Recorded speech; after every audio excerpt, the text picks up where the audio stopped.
7 बजे देना है, 25 आदमी की मटन है।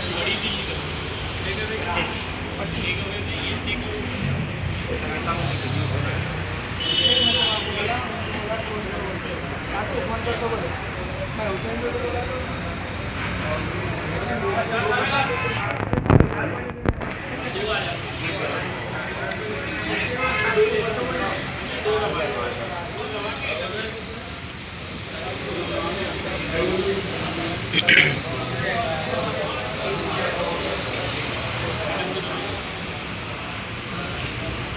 तो